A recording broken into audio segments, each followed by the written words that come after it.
आप हेयरफॉल को तभी रोक पाओगे जब आपको पता होगा कि आपके हेयरफॉल क्यों हो रहे हैं। जैसे कि देखो, अगर आपके हेयरफॉल न्यूट्रिशनल डेफिशिएंसी की वजह से हो रहा हो तो चाहे आप कितना भी सीरम लगा लो वो रुकेगा ही नहीं। इसीलिए हेयरफॉल का मेन रीज़न समझना वो बहुत ज़रूरी होता है। आज के वीडियो में हम डिस्कस करेंगे हेयरफॉल क्यों होता है, कौन कौन से रीज़न की वजह से हेयरफॉल होता है और उसका प्रॉपर सोल्यूशन क्या है। Without any delay let's begin. Hair fall के पीछे बेसिकली 3 रीजंस होते हैं। एक है इंटरनल, दूसरा है हेयर केयर हैबिट्स और आपका लाइफस्टाइल, तीसरा है एक्सटर्नल फैक्टर। हम एक एक करके सबको डिस्कस करेंगे। पहले आते हैं इंटरनल। इंटरनल में क्या किया जाता है? एक तो जाता है जेनेटिक्स, दूसरा होता है हार्मोनल इम्बैलेंस, तीसरा होता है आपका जो आपका न्यूट्रिशनल डेफिशिएंसी, और चौथा होता है क्या, आपका जो आप अगर मेडिकेशन कुछ लेते हो, कभी कभी ऐसा होता है ना, आपका कोई मतलब तबीयत ख़राब होगी, आपको बहुत सारा मेडिसिन लेना पड़ रहा है और उसके बाद आप हेयरफॉल एक्सपीरियंस कर रहे हो, वो हो गया मेडिकेशन। और फिफ्थ वाला क्या है? आपका जो स्ट्रेस होता है। ये हो गया आपका इंटरनल। पहले एक एक करके हम सबको डिस्कस करेंगे। पहले आते हैं जेनेटिक्स। अगर आपके फैमिली हिस्ट्री में बॉल्डिंग का केसेस हो तो हो सकता है आपका भी हो, but the good news is only 20% लोगों को जेनेटिक्स के वजह से हेयरफॉल होता है। इसीलिए there is a high chance कि आपके जो हेयरफॉल हो रहा है वो जेनेटिक्स के वजह से नहीं, किसी और रीजन के वजह से हो रहा है। लेकिन अगर आपके हेयरफॉल जेनेटिक्स के वजह से हो रहा है तो आप क्या कर सकते हो? इस केस में बेस्ट ये है, आप एक हेयर ग्रोथ सीरम इस्तेमाल करो। ये क्या करेगा? आपका जो प्रोसेस है उसको वो कम्प्लीटली बंद नहीं कर सकता, लेकिन उसको वो स्लो डाउन कर देगा और आपके न्यू हेयर ग्रो करने में मदद करेगा। क्या होगा ना, आपके जो प्रोसेस होता है वो डिले हो जाएगा और न्यू हेयर ग्रोथ भी होगी, तो वो बैलेंस होके रह जाएगा। अब आते हैं हार्मोनल इम्बैलेंस। ये क्या है? अगर आपको पीसीओएस है, पीसीओडी है, थायराइड है, या फिर आप न्यू मॉम हो, या फिर आप मेनोपॉज फेज में चल रहे हो, तो आपका जो हेयरफॉल है मोस्ट प्रोबेबली हार्मोनल इम्बैलेंस की वजह से है। आप इसको कैसे सुधार सकते हो? इसको ठीक करने का बस एक ही तरीका है, आपको अपना लाइफस्टाइल सुधारना होगा।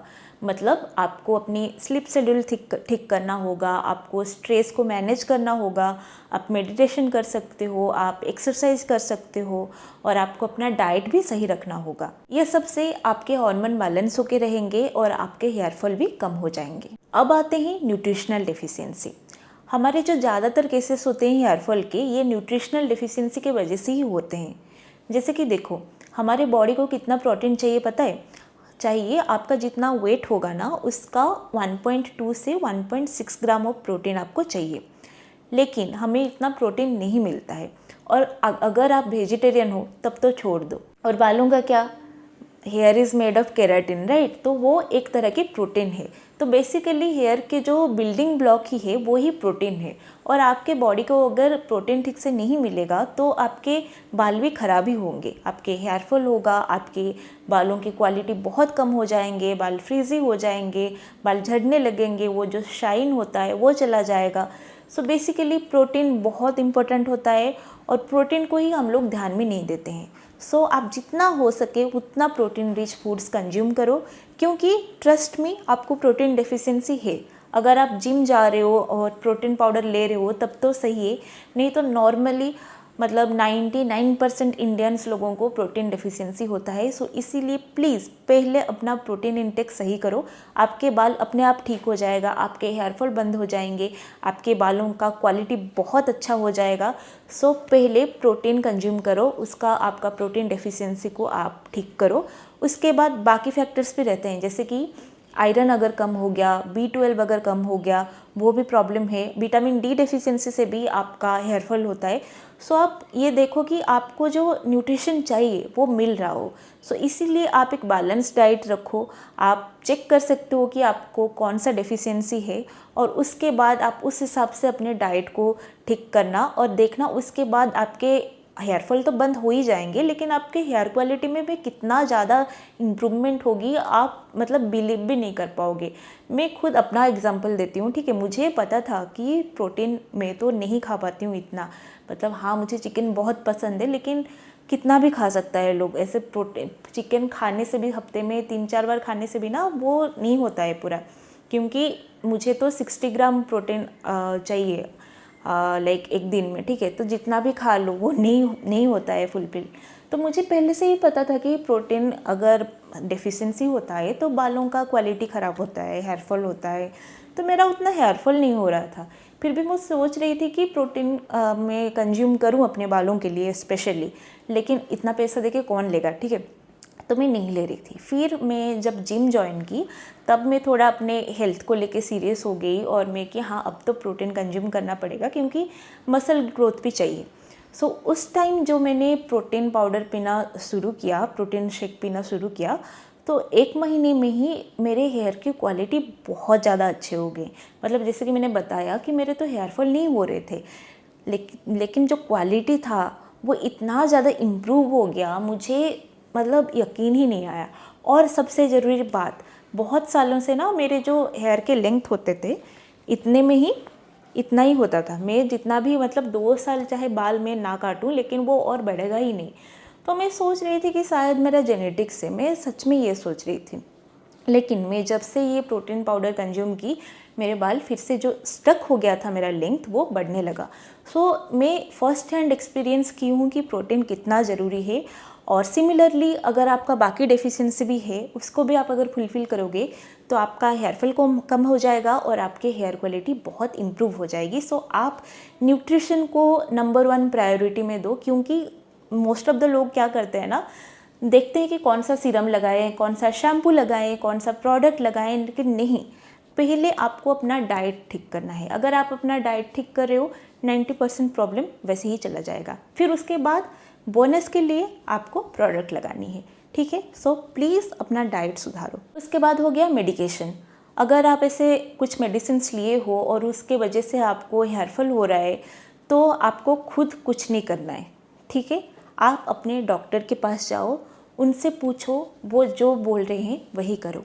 ट्रस्ट मी, ऐसे सोशल मीडिया से देखकर या फिर खुद सोच के कुछ भी उल्टा सीधा मत करना। वो मेडिसिन्स खा रहे हो इसीलिए आपका हेयर फॉल हो रहा है तो डॉक्टर से जाके पूछो, उसके बाद वो जो बोलेंगे वही करना, खुद कुछ भी मत कर लेना, ठीक है। उसके बाद और एक इंटरनल फैक्टर में क्या आता है, स्ट्रेस। एक बात बताऊं, आप सोच रहे होगे कि अरे मैं तो हेयर केयर रूटीन कर रही हूँ, मैं डाइट भी ठीक कर ली, अभी तो मैं स्ट्रेस में भी नहीं हूँ, लेकिन इतना हेयर फॉल हो क्यों रहा है। आप सोचोगे कि जेनेटिक्स है, लेकिन नहीं। क्यों? आपको अगर ऐसे लग रहा है कि आपका डाइट सही है, आपका हेयर केयर रूटीन सही है, कुछ प्रोडक्ट चेंज नहीं किए हो, फिर भी आपको हेयर फॉल हो रहा है, तब सोचना कि आप 3 महीने पहले ज़्यादा स्ट्रेस में थे क्या। क्योंकि आपका जो स्ट्रेस होता है उसके लिए जो हेयर फॉल होता है वो इमीडिएटली नहीं होता है। जब आपका स्ट्रेस का पीरियड होता है उससे 3 महीने बाद जाके आपको हेयर फॉल दिखता है।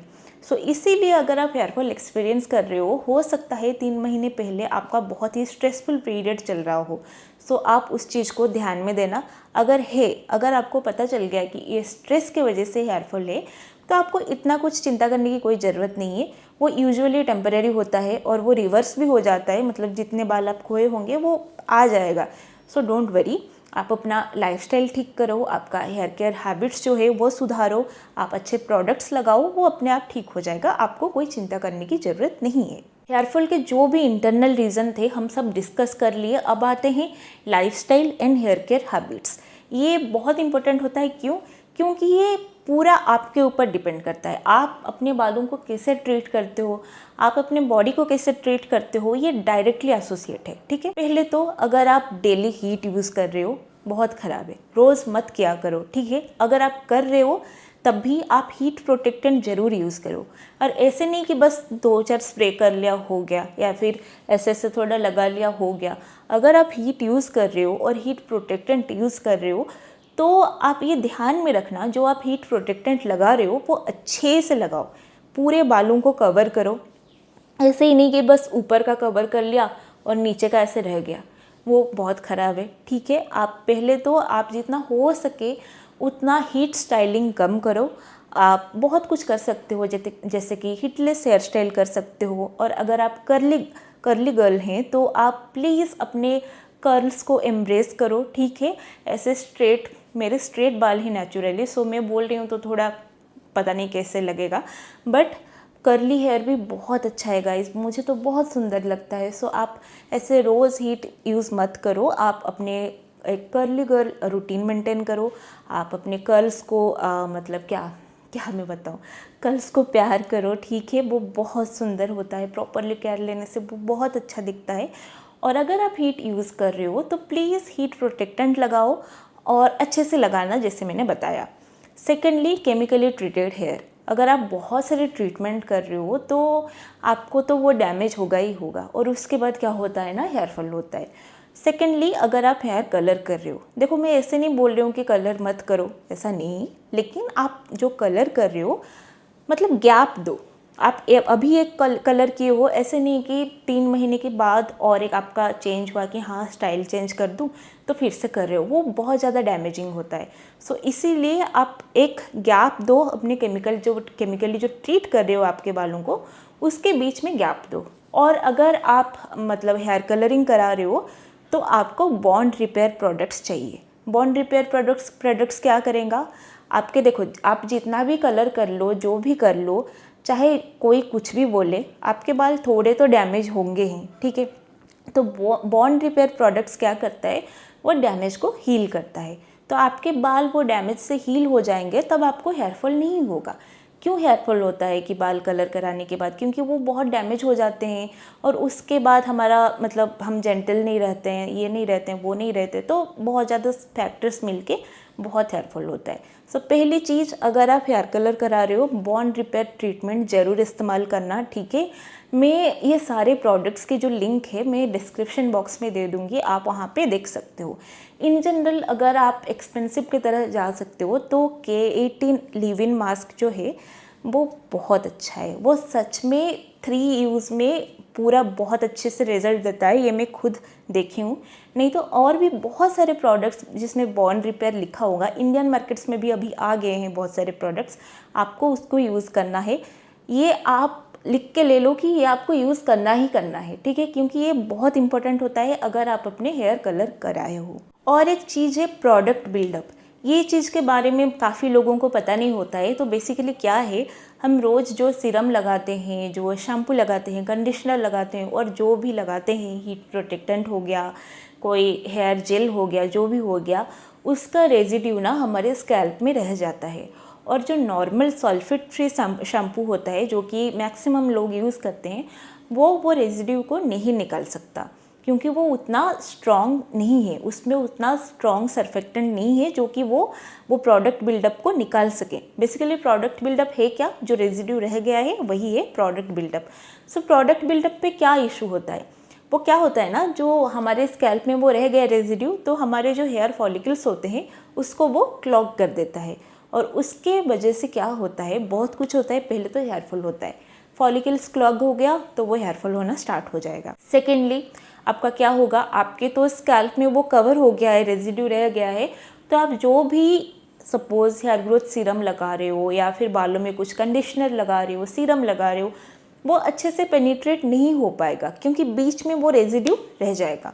सो बहुत इंपॉर्टेंट होता है कि आपको वो प्रोडक्ट बिल्डअप को हटाना है। कैसे हटाना है, आप एक क्लैरिफाइंग शैम्पू यूज़ कर सकते हो। क्लैरिफाइंग शैम्पू क्या, बेसिकली सल्फेट वाला शैम्पू जिसमें कि एक स्ट्रॉन्ग सर्फेक्टेंट हो, जैसे कि पैंटीन लाइवली क्लीन। ये शैम्पू बहुत अच्छा है, मुझे इसका पैसा नहीं मिला है, ठीक है। मैं क्या करती हूँ ना, ये बहुत अफोर्डेबल भी है, ये मैं खुद ट्राई करके देखी हूँ, ये बहुत ज़्यादा अच्छा है। तो आप इसको वीकली वंस नहीं तो 15 डेज़ में वंस आप इसको लगा सकते हो प्रोडक्ट बिल्डअप को रिमूव करने के लिए। Even if you have dry scalp, क्योंकि ड्राई स्कैल्प वालों को सल्फेट वाला शैम्पू ऐसे रिकमेंड नहीं किया जाता है, लेकिन आपको भी प्रोडक्ट बिल्डअप होता है, आपको भी निकालना पड़ेगा। सो आप रेगुलर शैम्पू अपना सल्फेट फ्री वाला ही यूज़ करो, लेकिन आप जब क्लैरिफाइंग शैम्पू यूज़ करोगे वो 15 दिन में एक बार, नहीं तो आप महीने में एक बार भी कर सकते हो, बट 15 दिन में एक बार इज़ फाइन, वो ठीक है। आप 15 दिन में एक बार वो क्लैरिफाइंग शैम्पू यूज़ करो, और बस वही नहीं, आप कुछ भी और कोई सा भी अच्छा सल्फेट वाला शैम्पू यूज़ कर सकते हो, वो आपके बिल्डअप को रिमूव करने में मदद करेगा। नहीं तो अगर आप सल्फेट वाला शैम्पू यूज़ करना नहीं चाहते हो तो आप क्या कर सकते हो, ग्लाइकोलिक एसिड टोनर, ठीक है, आप किसी का भी ले सकते हो। जनरली ऑर्डिनरी का बहुत अच्छा होता है, नहीं तो आप मिनिमलिस्ट का भी ले सकते हो। मैं खुद मिनिमलिस्ट का यूज़ करती हूँ क्योंकि वो थोड़ा सस्ता आता है। तो आपको क्या करना है, आपको अपने स्कैल्प में वो लगाना है, 10-15 मिनट ऐसे छोड़ देना है। उसके बाद जैसे आप शैम्पू करते हो वैसे आप करो, ठीक है। ऐसे क्या होगा, आपके जो प्रोडक्ट बिल्डअप होंगे वो बाहर हो जाएंगे। और एक रीज़न होता है हेयर फॉल का, वो है डैंड्रफ। आप खुद भी देखे होंगे, जब आपका डैंड्रफ होता है तब आपके हेयर फॉल भी थोड़ा बढ़ जाता है। क्यों? क्योंकि आपके स्कैल्प ही उस टाइम हेल्दी नहीं रहता है। तो इस और स्कैल्प ही तो आपको पता है कि जब हेल्दी हेयर चाहिए तो हेल्दी स्कैल्प भी चाहिए। तो स्कैल्प में अगर आपका डैंड्रफ है तो आपका हेयर फॉल में भी इंक्रीज़ हो सकता है। सो आपको क्या करना, जैसे कि डैंड्रफ एंटी डैंड्रफ शैम्पू आपको इस्तेमाल करना है। आप जब भी शैम्पू कर रहे हो, एंटी डैंड्रफ शैम्पू को 1-2 मिनट्स के लिए अपने स्कैल्प में छोड़ना है, उसके बाद मसाज करना है, उसके बाद धोना है, तब जाके एंटी डैंड्रफ शैम्पू आपका अच्छे से काम कर पाएगा। सेकेंडली, आप ग्लाइकोलिक एसिड टोनर लगा सकते हो नहाने से वही 10-15 मिनट पहले। नहीं तो अभी बहुत सारे एंटी डैंड्रफ स्कैल्प सीरम आ रहे हैं, उसको भी आप लगा सकते हो। और क्या करना है, आपको गिल्ले बालों में नहीं सोना है, क्योंकि उससे क्या होता है ना, डैंड्रफ होता है। तो बेसिकली आपके स्कैल्प को आपको क्लीन रखना है, आपके स्कैल्प को आपको हेल्दी रखना है, तब आपके हेयर फॉल नहीं होंगे। ये हो गया आपके लाइफस्टाइल एंड जो हेयर केयर हैबिट्स होते हैं। हाँ, इसमें और एक चीज़ रह गया कि आपको अपने बालों के साथ जेंटल रहना है। ये भी आप मतलब यकीन नहीं कर सकते कि आप अगर आप हार्शली अपने बालों को ट्रीट कर रहे हो, तो एक बार मेरी बात मान के आप पूरा जेंटल रहना सीखो। अपने बालों को अपने बच्चों की तरह ट्रीट करो, ठीक है। पूरा treat them like delicate flowers, okay. बहुत अच्छे से आप उसको कंघी करो। जब भी कंघी कर रहे हो नीचे से स्टार्ट करो, देन धीरे धीरे ऊपर की तरफ बढ़ो। आप टॉवल में जब टॉवल ड्राई कर रहे हो, उसको ऐसे ऐसे रब मत करना, उसको ऐसे ऐसे पैक ड्राई करना है। और बेसिकली आप प्रोटेक्टिव हेयर स्टाइल करो। जैसे कि आप जा रहे हो, अगर स्कूटी में कहीं पे जा रहे हो, तो बाल ऐसे खुला करके मत जाओ, बाल को थोड़ा प्रोटेक्ट करके जाओ। ऐसे अगर आप बालों के साथ जेंटल रहोगे ना, तो आपके हेयर क्वालिटी बहुत अच्छे हो जाएंगे और आपके हेयर फॉल भी नहीं होंगे। ये हो गया लाइफस्टाइल एंड आपके हेयर केयर हैबिट्स। लास्ट में क्या बचा, एक्सटर्नल फैक्टर्स। एक्सटर्नल फैक्टर्स क्या होते हैं, जैसे कि हार्ड वाटर हो गया। अगर आपके एरिया में हार्ड वाटर आ रहे हैं, तो आप अगर उसमें अपने बाल धो रहे हो, तो क्या होता है, जो हार्ड वाटर से जो होते हैं ना मिनरल्स एंड ऑल दैट, वो अपने स्कैल्प में प्रोडक्ट बिल्डअप कर देते हैं। तो वही प्रोडक्ट बिल्डअप से जैसे हमारा जो हेयर फॉल हो रहा होता है, इसमें भी वही होगा। आपके हेयर फॉल होंगे, आपके बालों का क्वालिटी बहुत ख़राब हो जाएगा, बाल फ्रीजी हो जाएंगे। सो आप क्या कर सकते हो, आप एक शावर फिल्टर लगाओ। बहुत सारे कंपनीज़ के आते हैं, मैं जो यूज़ करती हूँ मैं वो आपको डिस्क्रिप्शन में लिंक में दे दूँगी, आप उसको यूज़ करो। एक्सटर्नल फैक्टर में और एक हो गया जो है सीजनल शेडिंग, जो जैसे कि अभी मॉनसून है। आप सबको पता होगा कि मॉनसून में थोड़ा ज़्यादा बाल गिरते हैं, और आपको इसके लिए बिल्कुल भी पैनिक नहीं होना है, क्योंकि ये बहुत नॉर्मल है। आपके जो फेजेस होते हैं हेयर ग्रोथ की, अभी वो क्या होता है ना, शेडिंग फेज में आते हैं, तो इसीलिए आपका बाल थोड़ा ज़्यादा गिरते हैं। और ये रिवर्सिबल है, सो इसीलिए आपको चिंता नहीं करना है। आप इसको थोड़ा कंट्रोल कर सकते हो। कैसे कंट्रोल कर सकते हो, वही लाइफस्टाइल फैक्टर्स ठीक करके, बालों के साथ जेंटल रहना है, और आप हेयर ग्रोथ सीरम लगा के ऐसे करके उसको थोड़ा कंट्रोल कर सकते हो। लेकिन आप मॉनसून के हेयर फॉल को लेके आप टेंशन मत लो, वो बहुत ही नॉर्मल है, वो ठीक हो जाएगा अपने आप, ठीक है। तो ये था आज का वीडियो, मैंने सारे रीज़न बता दिया और उसके सोल्यूशन भी। आई होप आपको पता लग गया होगा कि आपके हेयर फॉल के पीछे का रीज़न क्या हो सकता है। सो आप मुझे कमेंट सेक्शन में बताइए कि आपको क्या लगता है, आपके हेयर फॉल के पीछे का रीज़न क्या है, और मैं आपको खुद रिप्लाई दूंगी। एंड मिलते हैं नेक्स्ट वीडियो में। एंड अगर आपको कोई वीडियो का रिक्वेस्ट है, अगर आप कोई और वीडियो मेरे से देखना चाहते हो, तो प्लीज़ वो भी कमेंट सेक्शन में लिख के भेजो। एंड मिलते हैं नेक्स्ट वीडियो में। बाय।